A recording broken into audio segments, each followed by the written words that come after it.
Hey guys, I'm at a conference in Kansas City right now, but I kind of found like a little spot out in the middle of this hallway in the middle of nowhere in my conference hall here because I'm getting a lot of emails, a lot of worried students regarding procedures and functions. So I just want to kind of clear the air, make sure that I have no nervous students anymore because there really is no need to be nervous. On your AP exam, um, the questions, your 74 question multiple choice exam, it will never have a question like, oh, is this a function? Is this a procedure? Choose A, B, C, or D where function and procedure are in the answers. The problem with the ebook is that it in this particular section of the ebook, it drags out this function procedure mess that really is unnecessary. I want you to think of the question says, show me a function or create a function, you need to have DEF in your program. If it asks you to create a procedure, you still may have DEF in your program. You still may have a function in there, but you may not have DEF. So if it says you need to create a function, needs DEF. If it says create a procedure, you may have DEF, you may not have DEF. Another way of looking at this was from the video that was posted in one of your Canvas modules. So if you look at this, these are two basically the same things, the same pieces of code, but this is a procedure over here. So it does have DEF, but notice inside the parentheses, there's no parameters. So when we type return, it's not going to return anything because there's nothing to return. Okay, so that would be a procedure. But down here, notice that you have a parameter here. You have first nums, okay, and it's going through a for loop. But when you print return here and you type sum, it is going to return something. So that is a function. Now up here, you are defining a function, so you're defining some nums, but you're not giving it any arguments. It's going to just go through this procedure, and it's not going to return anything when you call the function. But down here, this is an official function because when you call the sum nums down here, even though it's transformed into a string, it's going to actually return something.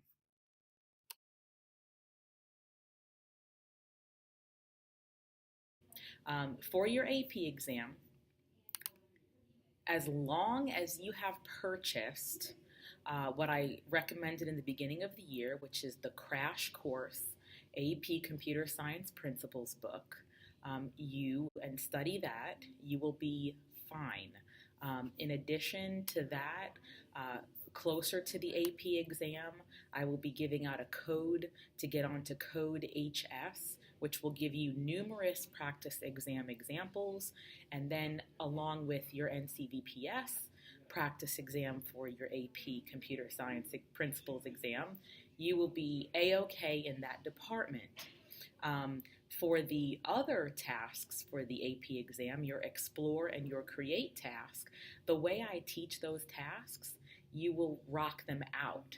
I'm an AP scorer, so the way I will teach you how to do those tasks, no worries whatsoever. It's not like they're going to say, oh, create a function, create a procedure, and this. They want you to create a function, but I will walk you through everything that you need to do. It is not as difficult as it seems right now. Okay, I think my personal opinion is that the ebook makes it very confusing for students. So this is why I want to create this tutorial video, and the examples that I'm going to go over in this video, I believe will help you out drastically. And if it doesn't help you out, then reach out again and we'll try something else. All right. enjoy the video.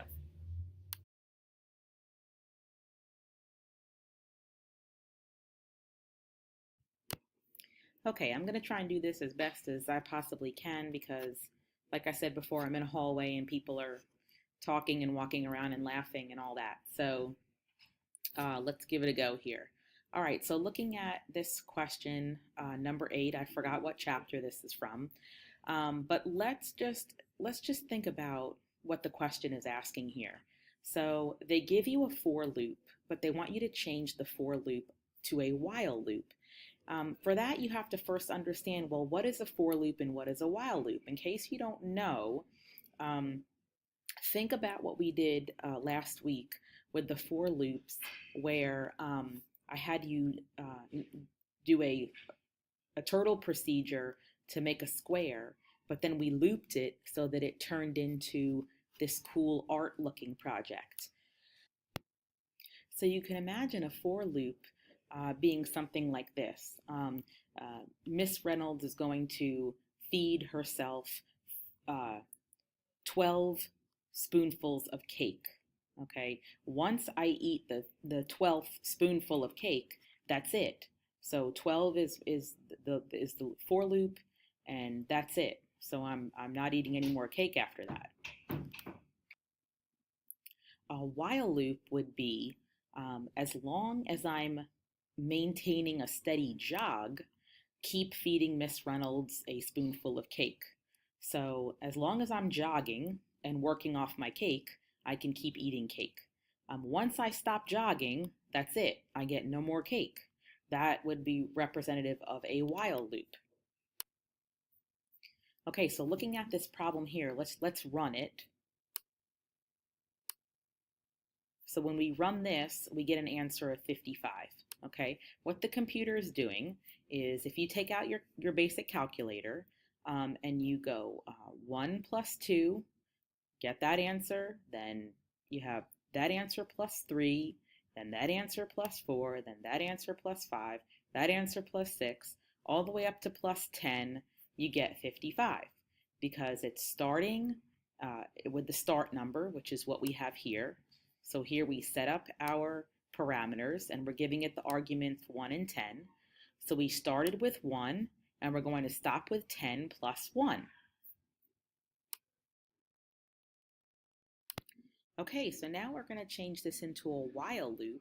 So our sum is going to be declared later. So we're going to return a sum in a few minutes, but we have to start with a certain number. So we have x, and we're just going to label that start. Okay, so that's going to be our start. We don't know what our x is going to be yet. Basically, it's going to be whatever we put here in our arguments, but right now we're going to just label it x. Okay, now, since it's going to be a while loop, we don't need a for num in range anymore because we're going to have a while loop. So we're going to get rid of this for num in range, and we're going to put the word while in here. Okay, so while x, then we have to give it something. We have to, like, remember, I can't have any cake unless I'm jogging. Once I stop jogging, that's it, no more cake. So we're going to put while x is less than the stopping number plus 1. Okay, we started with x, but while x is less than the stopping number plus 1, we're going to have the sum equals sum plus x. Okay, if we run this code now, something's not going to be good. Okay, I'm going to show you. So we're going to run this code now, and you're going to see it's going to take a while because the computer is going through this while loop. Okay, inside, and it takes a while to do this. Okay, and we get an error message. So the program exceeded runtime limit on line 5. Okay, as you can see, it kept looping with nowhere else to go. So if you notice, we have to add something here. We have to add something to x because we have while x is less than your stopping point, Then you have sum equals sum plus x, but what is x doing? X, in this code, x is not even incrementing. So we have to add one more line here. We have to add x equals x plus 1. And then when we run this code, you can see that it gives us the same answer as we had for our for loop. So what is this doing? What is this code doing here? So you want to define a function called sum function where we have two parameters, the starting point and the stopping point. We've told it we want our starting point to be 1, our stopping point to be 10. We have to tell the computer where to start. The starting point is going to be some number, any number. We've told it it's going to be 1. So we're going to do a while loop here. While that number is less than the stopping point plus 1, you're going to keep incrementing. So your sum is going to be equal to x, which is going to be the end number. So it's going to print your function. This is like a function machine. But in this code, so what it's going to do here is it's going to run down the code x equals x plus 1.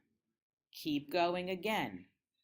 X equals x plus 1. Go again, go again, go again, until it meets the stopping point, which is when x is less than the stopping point plus 1, you're going to then return the end number, which is 55, which essentially is the same exact code I showed you before with the for loop, only now it's transformed into a while loop. All right, this looks like a fun one over here. So we're going to create a function to calculate and return the sum of all the even numbers from 0 to the past number, which is going to be inclusive using a while loop. So first we need to create a function. So of course we need def, and then I'll just call this sum even, just to be descriptive. And then I'm going to have a parameter here of a past number. And then, of course, our colons. All right, when I hit enter, it'll automatically indent for me. And then we're going to have past number, equals past number plus 1. Okay, because don't forget, we want a sum, we want it to increment, and then we want our number to start with 0. So we want our number to start with 0, and then we're going to have a sum equals 0 because we don't know what that's going to be yet. Now we're going to have our while loop. So while the number is less than the past number, with a colon because it's a while loop, we are going to have a sum equal to the sum plus the number, just like we did in the last code, the last while loop code. And then we're going to have number equals number plus 2, because it says that we need all the even numbers. And then we're going to return, we have to back this up right under the while loop over here. We're going to return the sum. Okay, then we need to put print, and we need to put our arguments here. Sum even, 8, and double parentheses to close it off, because you have one parenthesis here and one parenthesis here. When we run this code, we're going to get 20. Okay, let's do that on a calculator. Okay, I have a calculator right in my hand right now. I'm going to just type in 0 plus 2 equals 2 plus 4 equals 6 plus 6 equals 12 plus 8 equals 20. Okay, don't forget the code says inclusive. Okay, so that is the code explained for that one.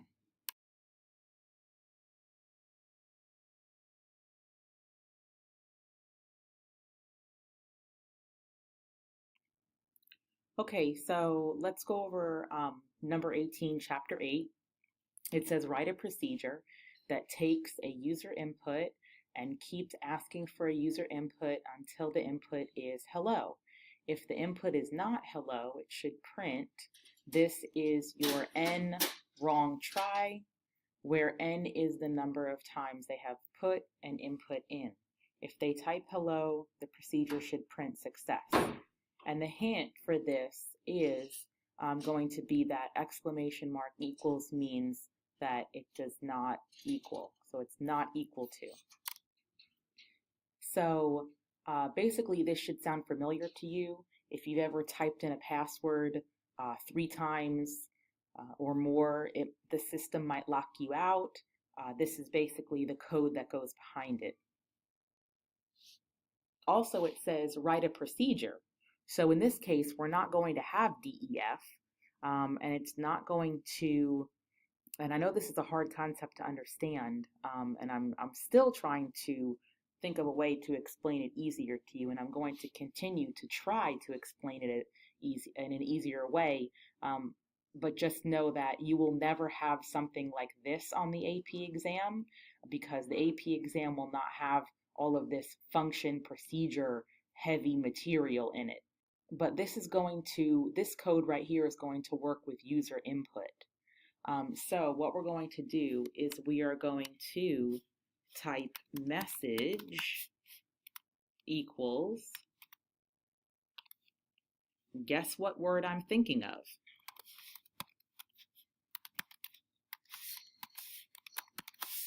And of course you can do something like, please type your password, okay? Something like that. You don't have to type guess what word I'm thinking of, okay? And then we're going to have word equals input, because we're going to get input from user. And then we're just going to label this the message from up here. And then we're going to put correct word equals hello. Okay, so that has to be the word that your user types in. Okay, and we're going to start off with n equals 0. All right, now we have a while loop.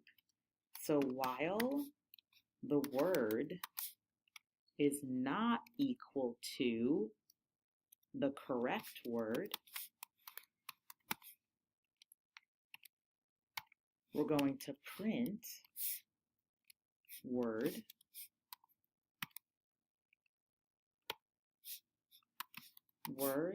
equals input message n equals n plus 1. And the reason we have n starting out with 0 and then n equals n plus 1 is because, don't forget, we want to tell the user, this is your first wrong try, this is your second wrong try, this is your third wrong try, and so on and so forth. So then we're going to put print, and we're going to have a concatenation here. So we're going to print, this is your, in strings, then we need a plus sign for the concatenation, and then we need a certain number here. It's going to be, this is your first try, this is your second try, or try number 1, try number 2, but we can't just put a number here, because don't forget, in a string concatenation, we have to change our numbers to strings. So we have to have str, then number, then a plus sign again for the concatenation, then wrong answer. Actually, instead of answer, let's do wrong try. And then we are going to back this up here. Whoops. and then we're going to print the word, and then print success.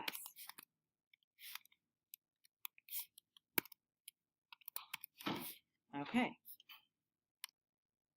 Okay, let's test that out. So we're going to click Save and Run.